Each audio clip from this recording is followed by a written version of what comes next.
BA BSc द्वितीय वर्ष चतुर्थ सत्र हिंदी द्वितीय भाषा प्रश्न पत्र क्रमांक 4 अर्थात सामान्य हिंदी 4 में आपका फिर से स्वागत है। अलीशा, आवाज सुनाई दे रही है आपको?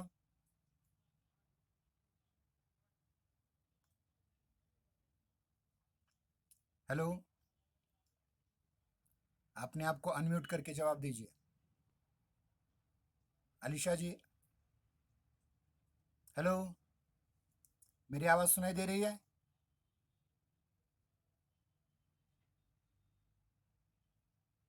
अलीशा जी, हेलो, हेलो,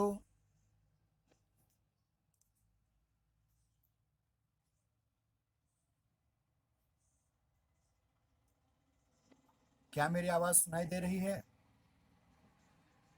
क्या मेरी आवाज सुनाई दे रही है?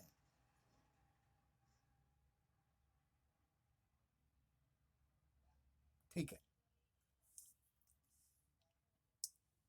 अब तक हमने मीडिया लेखन में समाचार लेखन जो मुद्रित माध्यम के लिए है उसकी बात कही थी।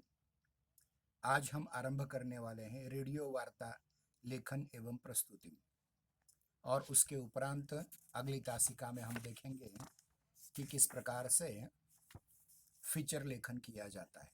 आपके पाठ्यक्रम में 3 प्रकार की मीडिया लेखन रखे गए हैं, एक समाचार लेखन, दूसरा रेडियो वार्ता लेखन और तीसरा फीचर लेखन। ध्यान दें, रेडियो वार्ता लेखन पहले हम समझेंगे कि रेडियो क्या है।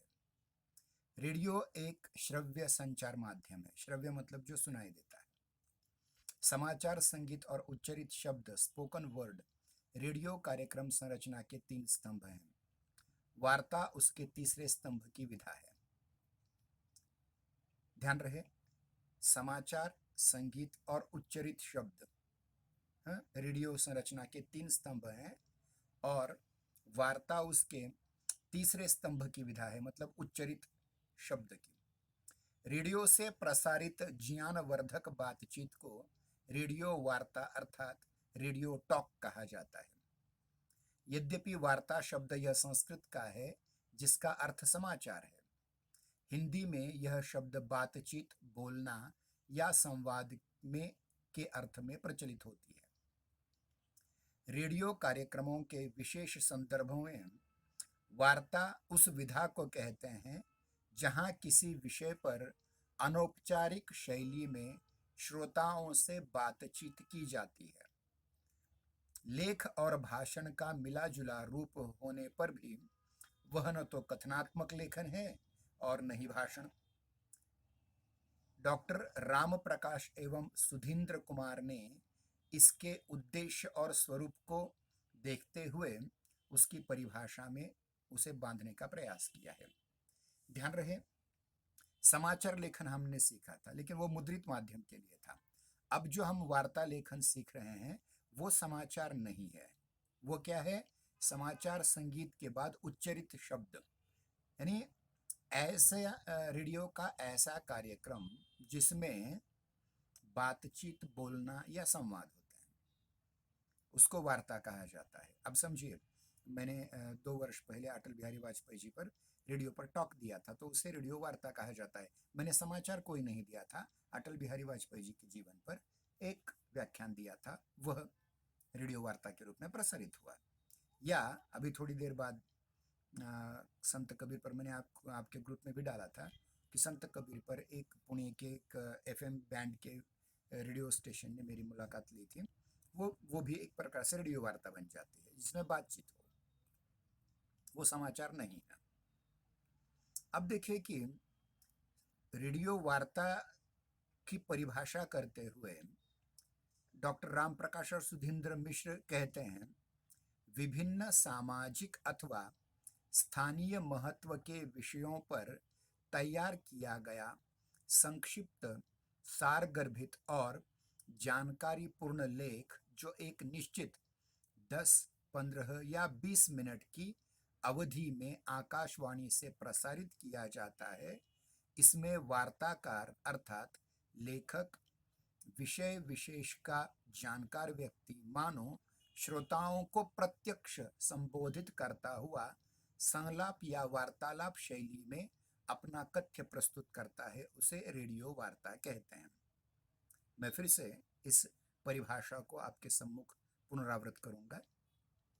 विभिन्न सामयिक अथवा स्थानीय महत्व के विषयों पर तैयार किया गया संक्षिप्त, सारगर्भित और जानकारीपूर्ण लेख जो एक निश्चित अर्थात 10, 15 या 20 मिनट की अवधि में आकाशवाणी से प्रसारित किया जाता है। इसमें वार्ताकार अर्थात लेखक या विषय विशेष का जानकार व्यक्ति मानव श्रोताओं को प्रत्यक्ष संबोधन करता हुआ संलाप शैली में अपना कथ्य प्रस्तुत करता है, उसे रेडियो वार्ता कहते हैं। रेडियो वार्ता के भी दो आयाम होते हैं, एक वार्ता लेखन और दूसरा वार्ता प्रस्तुतिकरण। लेखन और प्रस्तुतिकरण, यहां हम इन दोनों पक्षों को थोड़ा सा स्पष्ट करने का प्रयास करेंगे। पहले वार्ता लेखन, पहला चरण है वार्ता लेखन और दूसरा वार्ता प्रस्तुतिकरण। तो पहले चरण में कुछ बातें महत्वपूर्ण है, उनको लेकर के हम अब चर्चा करेंगे। वार्ता लेखन, यद्यपि कुछ विद्वानों की मान्यता है कि रेडियो वार्ता लिखित रूप में नहीं होनी चाहिए, लेकिन जो नया व्यक्ति होता है उसको अभ्यास के लिए पहले लिखित अनेक बार पढ़ना पड़ता है, इसलिए ये लिखित होना चाहिए। अब जो लिखित नहीं होना चाहिए कहते हैं, उनका तर्क क्या देखिए। क्योंकि वार्ताकार प्राकृतिक रूप से वार्ता नहीं लिख सकता। वार्ता अपने सच्चे रूप में तभी संभव है जब वक्ता अनायास बोले, कुछ लिख करके नहीं बोले। अनायास, कभी बहुत बार देखिए नरेंद्र मोदी जी के या बाला साहब ठाकरे जी के भाषण होते हैं, उसमें कहीं भी कुछ वो चिट लिख करके नहीं ले जाते, वो उत्स्फूर्त होता है भाषण। वैसे ही रेडियो वार्ता भी उत्स्फूर्त होनी चाहिए, न कि पढ़ करके सुनानी चाहिए। लोग सामान्य रूप से तभी स्वाभाविक रह सकते हैं जब बिना आलेख की बातचीत की जाए। प्रसिद्ध विद्वान विदुषी, पश्चिमी विदुषी श्रीमती रूजवेल्ट और भारतीय विद्वान श्री कपिल देव जैसे वार्ताकार लिखित आलेख के बिना ही वार्ता करते रहते हैं। कपिल देव मतलब क्रिकेट के कपिल देव नहीं, दूसरे कपिल देव नहीं है। वो कहीं कुछ पढ़ते नहीं। या अमेरिका के आकाशवाणी की जो महिला है मिसेस रूजवेल्ट, वो भी कभी कुछ पढ़ करके या लिख करके नहीं ले जाती। और उनकी वार्ताएं रेडियो के क्षेत्र में मानक वार्ताएं मानी जाती हैं, एक श्रेष्ठ मानी जाती हैं, स्टैंडर्ड वार्ताएं मानी जाती हैं। प्रतिभा, चिंतन, मनन एवं अभ्यास से हर क्षेत्र में ऐसी कुशलता प्राप्त की जा सकती है। लेकिन किसी भी कार्य की तरह रेडियो वार्ता में भी एक सुनिश्चित आलेख हो तो सफलता की संभावना अधिक मात्रा में होती है। मतलब कुछ नए नौसिखिए लोगों को, यानी कुछ एक ऐसे लोग होते हैं जो बिना पढ़े वह बात कर सकते हैं, ऐसे लोगों के लिए ठीक है। लेकिन जो लोग बिना पढ़े कुछ प्रकटीकरण नहीं कर सकते, अपने मन की बात नहीं कह सकते, संवाद नहीं करते श्रोताओं के साथ, उनके लिए थोड़ा सा ये शुरुआत में लिखित रूप में पढ़ करके सुनाना ये एक बहुत महत्वपूर्ण स्तर उसका हो सकता है, अधिक संभावना ऐसे हो सकती है। आलेख में प्रसारण के समय सहज एवं स्वयं स्फूर्त परिवर्तन संभव हो सकता है। मतलब देखिए नाटकों में ऐसा बहुत बार होता है, खास करके मराठी के जो बहुत बड़े अभिनेता है अशोक मामा या अशोक सराफ जी, उन्होंने जब नाटकों में आरंभ किया था करने का, तो वे ऐन वक्त पर संवाद बदल देते थे, जिससे प्रेक्षक जो पहले नाटक देख चुका है वो दूसरी बार आता है नाटक देखने के लिए, इस बार संवाद वो अपने आप स्फूर्त रीति से क्या कहेंगे। तो देखिए कि जब आप रेडियो में रिकॉर्डिंग मशीन पर बैठ जाते हैं, वहाँ प्रसारण के समय बैठ जाते हैं, तो उत्स्फूर्त रीति से आपको कुछ सूझ सकता है। लेकिन शुरुआत के लिए आपको क्या पढ़ना चाहिए, उसमें कौन से बिंदु होने चाहिए, अगर वो लिख लें तो बहुत बढ़िया रहेगा। लेकिन बिना आलेख की वार्ता दिशाहीन और असंतुलित भी हो सकती है, इसलिए थोड़े से पॉइंट हमारे सामने उसके चाहिए होते हैं। वार्ताकार बोलते बोलते विषय के एक ही पक्ष पर बोलता रहेगा तो समय समाप्त हो जाएगा, जैसा अक्सर होता है मेरे साथ तो बहुत बहुत बार होता है, क्योंकि मैं बहुत तैयारी करके जाता हूँ और वहाँ 5 मिनट का या 10 मिनट का बाइट होता है, तो बहुत सी बातें बोलने की रह जाती हैं, हाँ, बिना लिखे अगर हम बोल जाते हैं तो। इसलिए हमें कितने समय में क्या बोलना है, इसका रिकॉर्डिंग करना है। इस समय देखिए, दूसरे मेरे मोबाइल पर सरस्वती भुवन महाविद्यालय की एक राष्ट्रीय संगोष्ठी चल रही है, वेबिनार चल रहा है। वो मैंने दूसरी ओर रखा है ताकि उसका डिस्टर्ब आपको ना हो। दूसरा मेरा भाई वहाँ देख रहा है। तो उसके लिए उन्होंने जो, मैंने एक आलेख लिखा था, सिनेमा पर वो चर्चा है कि विदेशी भाषाओं के साहित्य पर आधारित हिंदी सिनेमा रस्किन बॉन्ड के उपन्यास फ्लाइट ऑफ पिजन्स के जुनून सिने रूपांतर के विशेष संदर्भ में। अब हर हम वहाँ जा नहीं हो सकते। लगभग वह 2,500 शब्दों का आलेख है, लेकिन वो केवल 5 मिनट में उसका सार मैंने कल रिपीट कर दिया। मैं आपको वो भेजूंगा थोड़ी देर बाद, आपने रिपीट कि इस प्रकार से उसे संक्षिप्त करके बोलना पड़ता है। केवल 5 मिनट में वो बात रखनी पड़ती है। मेरी भी 5 मिनट 1 सेकंड मेरा ज्यादा हो गया। वो क्यों हो गया, वो बात अलग है, क्योंकि उसका अभ्यास हमें नहीं है। मतलब देखिए कि प्रमोद महाजन जी भी ये बहुत बार कहा करते थे कि वे जिस माध्यम के लिए साक्षात्कार देने जा रहे हैं, तो उस माध्यम का उन्हें अध्ययन करना पड़ता। समझिए, अगर वह किसी अ, मुद्रित माध्यम के लिए या वृत्तपत्र के लिए या समाचार पत्र के लिए साक्षात्कार देने जाते हैं, तो उसमें बहुत सी संभावनाएं होती हैं। रेडियो के लिए अगर जाते हैं तो वो उसे उसका कम करना पड़ेगा, उन्हें टाइम ऑफ स्पेन कम करना पड़ेगा, स्पेन ऑफ टाइम कम करना पड़ेगा। वही दूरदर्शन के बारे में भी वैसा हो सकता है। और आजकल तो मेरे ख्याल से ये जो ऑनलाइन तासिका हो रही है या ऑनलाइन वेबिनार हो रहे हैं, उसमें भी क्या बोलना चाहिए, कितने समय में, ये सब कुछ बात होनी चाहिए। और वो स्वयं स्फूर्त हो तो प्रेक्षकों को या श्रोताओं को अधिक अपील करती है। ये भी सच्चाई है। देखिए, जब वार्ताकार बोलते बोलते एक ही विषय के एक ही पक्ष पर ज्यादा बोलेगा, तो समय समाप्त हो जाएगा। तब विषय के कई पहलू अनकहे या अनछुए या उपेक्षित रह जाएंगे और वार्ता असंतुलित हो जाएगी, एकांगी हो जाएगी, एक तरफा हो जाएगी, अपूर्ण रह जाएगी। इसलिए प्रमुख वार्ताकार और अंग्रेजी के लेखक जेनथ डेबनर ने कहा है कि सेट पर, मतलब जहां ये रेडियो का सेट होता है, सेट पर काफी लंबे अरसे से प्रसारण सुनने के बाद मैं इस निष्कर्ष पर आया हूं कि वार्ताकार के लिए पहले वो वार्ता का आलेख लिखना बहुत जरूरी है, बहुत आवश्यक है। ध्यान रहे, मैं फिर से कह रहा हूं कि रेडियो वार्ता वैसी तो उत्स्फूर्त रीति से बोलने की बातें हैं, लेकिन दिए हुए समय में जिस विषय विषय को अगर न्याय देना है, कुछ विषय छूट न जाए, इसलिए उसका आलेखन होना बहुत जरूरी होता है। ऐसा जेनेथ डबनर नाम के बहुत बड़े वार्ताकार कहते हैं, जो इंग्लैंड के हैं। वार्ता लेखन को अपने विषय तथा रेडियो माध्यम की शक्ति और सीमा का सम्यक ज्ञान होना आवश्यक है। जो वार्ता लेखक है, उसको सबसे पहली शर्त क्या है, उसे अपना जो विषय वो प्रस्तुत करना चाहता है, उसका उसे पूरा ज्ञान होना चाहिए। और दूसरी ओर रेडियो माध्यम की शक्ति और सीमाओं का भी ज्ञान होना चाहिए, क्योंकि रेडियो आलेख न समाचार पत्रीय लेख जैसा होता है और न सभा का मुक्त भाषण, जैसे आए दिन सभाओं में भाषण दिए जाते हैं, वैसा नहीं होता। एक नियत समय में विभिन्न स्तरों के अदृश्य लोगों को, ध्यान रखिए, रेडियो सुनने वाला व्यक्ति सामने नहीं होता। एक बार उसकी रिकॉर्डिंग होने पर हजारों लाखों लोग उसे सुनते हैं, या फिर लाइव भी सुना जा सकता है।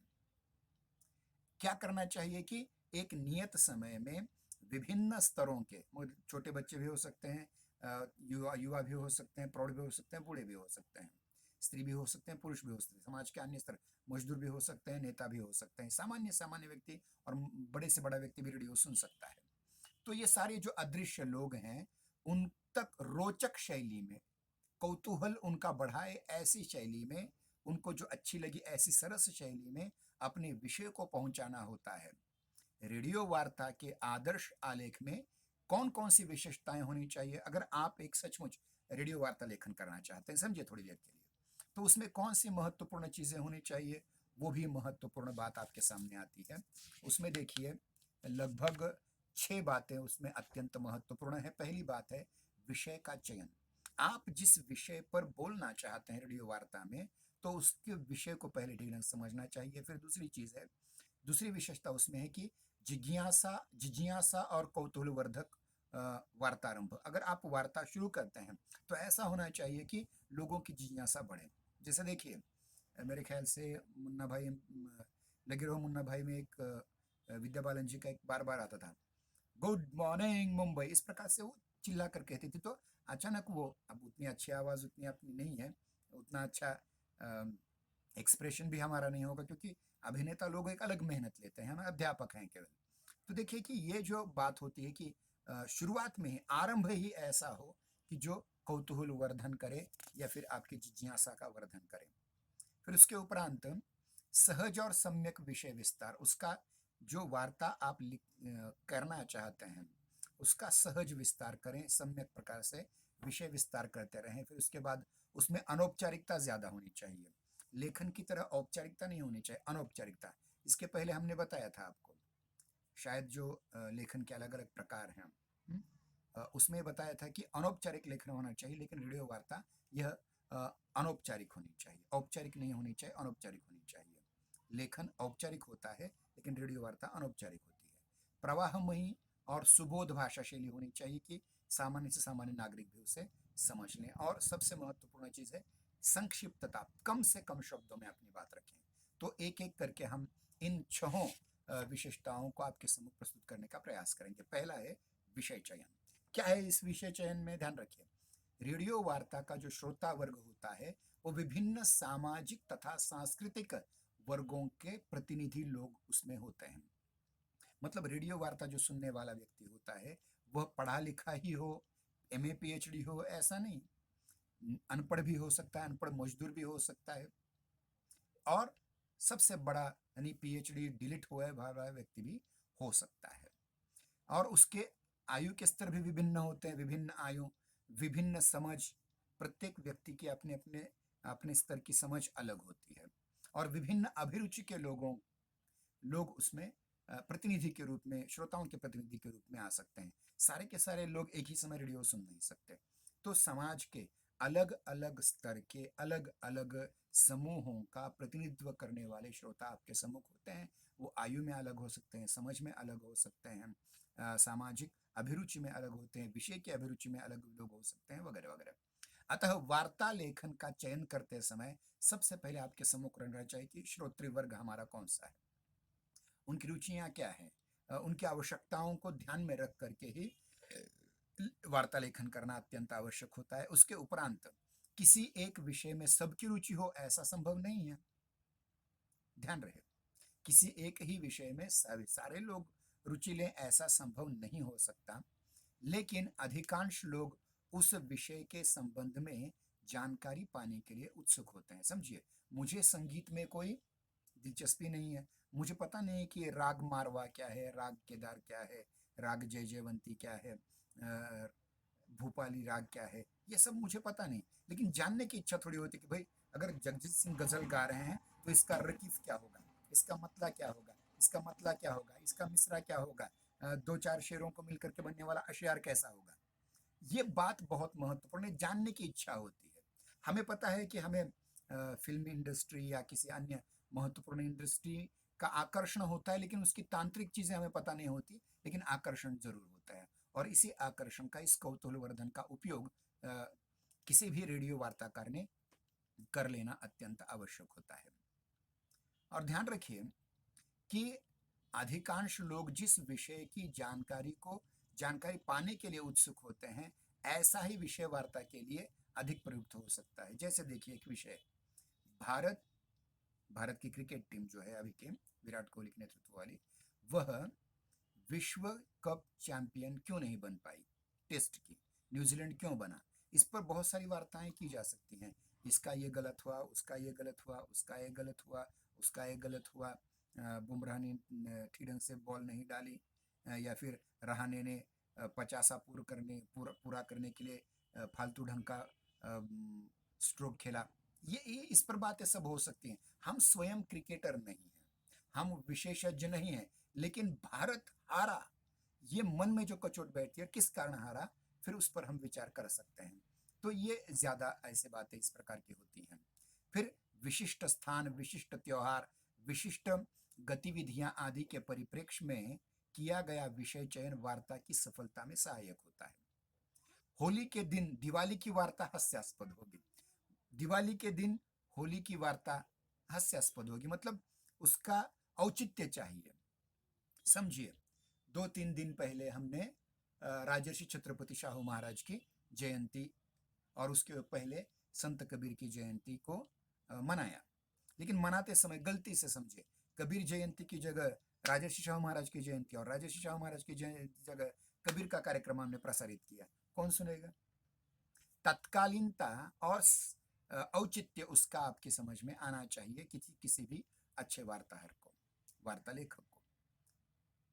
देखिए, स्थान, अवसर और आवश्यकता विषय चयन की त्रिसूत्री हो सकती है। कौन सी त्रिसूत्री है? पहले स्थान, फिर अवसर, अवसर मतलब संधि, समय कौन सा है, और आवश्यकता। इन 3 चीजों के आधार पर विषय चयन आप कर सकते हैं। प्रायः समसामयिक और स्थानीय विषयों की ज्ञानवर्धक वार्ताएं सफल होती है।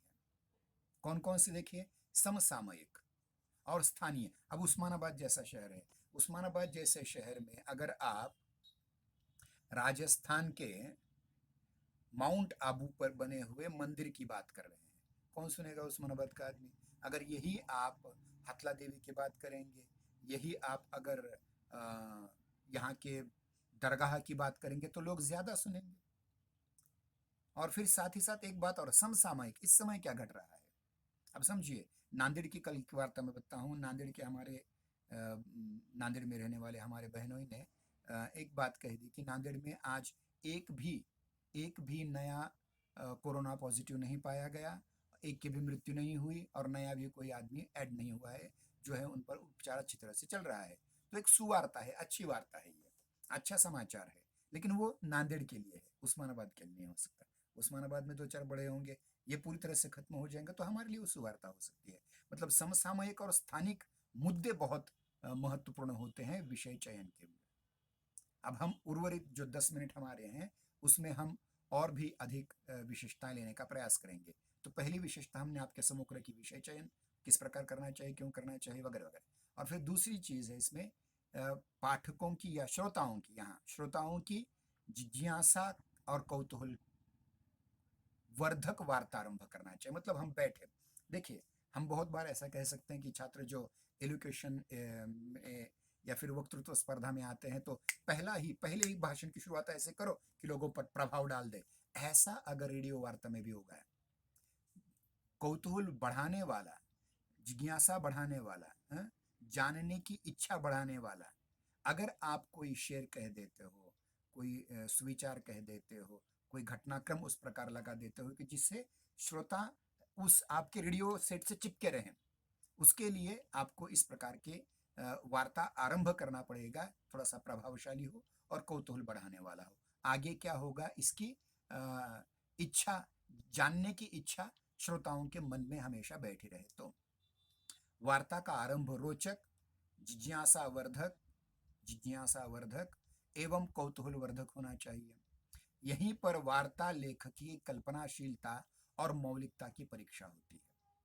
विषय का आरंभ ऐसे ढंग से होना चाहिए कि श्रोता सचेत सजग हो और आगे सुनने के लिए जिज्ञासु होते। मतलब उसके मन में ये इच्छा होनी चाहिए कि मैं आगे और सुनूं, मैं आगे और सुनूं। जब तक कार्यक्रम चलता रहेगा मैं सुनता ही रहूं, सुनता ही रहूं, सुनता ही रहूं। प्रायः श्रोताओं के संबोधन और आरंभिक बातचीत से वार्ताकार श्रोताओं से अपना संबंध बनाता है ताकि अगली बातचीत अनौपचारिक सी प्रतीत हो। मतलब सबसे पहले देखिए, इसमें मैंने अभी कहा था कि जैसे गुड मॉर्निंग मुंबई कहने वाली वो विद्या बालन हो उस फिल्म की, या कोई शुरुआत कैसे करता है। देखिए कि रेडियो जो वार्ता होते हैं, देखिए जैसे समाचार होते हैं संस्कृत के, इयम आकाशवाणी संप्रति वार्ता श्रूयताम प्रवचको बलदेवानंद सागर। तो ये कहते कहते कहते कहते एक प्रकार से मैं कौन हूँ, मैं बता रहा हूँ, मैं हूँ आरजे अमुक अमुक, और मैं आपसे इस बात पर मुखातिब हो रहा हूँ, मैं ये बात आपको बताना चाहता हूँ। ये इस प्रकार से अगर कह दी जाए तो लोगों के साथ उसका तादाद में जुड़ जाता है। एक प्रकार से बोलने वाले व्यक्ति के संबोधन से और आरंभिक बातचीत से वार्ताकार श्रोताओं के हृदय में बैठ जाता है, उसके दिल पर राज करता है, अपना संबंध ऐसा बना लेता है ताकि अगली बातचीत अनौपचारिक प्रतीत हो। वो कोई एक इसको पगार मिलती है ये बोलने बातचीत करने की, कुछ भी बोलकर चला जाएगा, ऐसा नहीं। वो हमारी बात कर रहा है, हमारे भले की बात कर रहा है, हमें कुछ जानने की इच्छा है तो उस जानकारी को वो मुहैया करा रहा है, ऐसा श्रोताओं को लगना चाहिए। तभी वह वार्ता का आरंभ जो है, शुरुआत जो है वह प्रभावशाली होगी, कौतूहलवर्धक होगी और लोग सुनेंगे, श्रोता सुनेंगे। तीसरी बात, सहज एवं सम्यक विषय विस्तार। अब विषय को शुरुआत की। संस्कृत में एक कहावत है, चंचु प्रवेशात मुसल प्रवेश, अर्थात आपने संबोधन में श्रोताओं के साथ अपना भाई भाई का, भाई बहन का या कोई और मानवता का रिश्ता बना लिया, ऐसा लगने लगा श्रोताओं को कि ये मेरे भले की बात कर रहा है, तो फिर उसके बाद धीरे धीरे धीरे कल्पना अपना विषय का विस्तार सहज गति से करते जाओ ताकि बाकी बातें भी वह श्रोता आपकी सुन सके और विस्तार करते जाइए। जहां यह स्मरण रखना होगा, ये याद रखना पड़ेगा कि चयनित विषय जो है उसका शास्त्रीय विवेचन यहां न करें। बहुत बार ऐसा होता है, बहुत बार ऐसा होता है कि किसी विषय का बहुत ही विशेषज्ञ व्यक्ति रेडियो वार्ता के लिए लिया जाता है। समझिए खेती का कोई कार्यक्रम चल रहा है खेती पर, उसमें मिट्टी मिट्टी में किस प्रकार के रासायनिक गुणधर्म होने चाहिए जिससे फसल अच्छी आने, उसका अगर शास्त्रीय विवेचन वो करता गया तो लोग सुनेंगे नहीं। तो क्या करना चाहिए, उससे थोड़ा सा मनोरंजनात्मक ढंग से, थोड़ा सा तथ्य प्रमाण डाल करके, थोड़ा सा उदाहरण दे करके गंभीर गहराई पूर्ण और बोझिल बात को थोड़ा सा हल्का फुल्का कर करके लोगों के सामने प्रस्तुत करना चाहिए। क्योंकि ये कोई शोधालेख नहीं है, ये कोई रिसर्च पेपर नहीं है, ये कोई रिसर्च यूं कहेंगे कि बहुत बड़े कहीं छपने वाला है, ऐसा नहीं है। थोड़ा सा मनोरंजनात्मक ढंग से, थोड़ा सा हल्का फुल्का बना करके, जैसे कि मैंने उस दिन कहा था कि कबीर तो पढ़े लिखे नहीं थे, तो मेरी मुलाकात लेने वाले ने झट से कह दिया कि मैं ग्रेजुएट भी नहीं हूँ लेकिन एक रेडियो केंद्र चलाता हूँ। कितना अच्छा लगा मुझे, क्योंकि देखिए कबीर अगर अनपढ़ हैं, बहनाबाई चौधरी अगर अनपढ़ हैं, वो भी जीवन का सार तत्व अपनी कविताओं में से, अपने दोहों में से बता सकते हैं लोगों को। तो देखिए कि औपचारिक शिक्षा का और ज्ञान का कोई संबंध नहीं होता। कभी कभी अनपढ़ आदमी भी पढ़े लिखे व्यक्ति से ज्यादा आचरण शुद्ध, अच्छा और बढ़िया होता है। मैंने मजाक मजाक में कह देता हूँ, जितने साक्षर हैं वो पद परिवर्तन से राक्षस हो रहे हैं। स की जगह र की जगह स डाल करके देखो तो साक्षर का राक्षस बन जाता है। तो उसमें हमें ज्यादा नहीं जाना है कि ज्यादा पढ़ाई बहुत ज्ञान का बोझ नहीं, बिल्कुल नहीं, बिल्कुल नहीं। ज्ञान के बोझ की चर्चा नहीं करनी है।